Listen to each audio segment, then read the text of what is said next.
यीशु मसीह के जीवन शिक्षा से भरल बा। यीशु मसीह के हमनी के उद्धारकर्ता और मुक्तिदाता के रूप में पेश कइल गइल बा।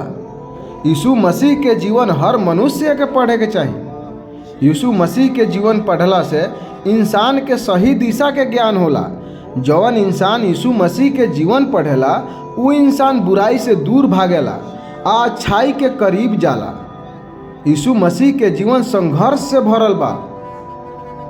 हमनी के जीवन में थोड़ा सा भी दुख आ जाला तो हमनी हड़बड़ा जानी सन और गलत कदम उठा लेनी सन, जवना के वजह से हमनी के और उलझत जानी सन।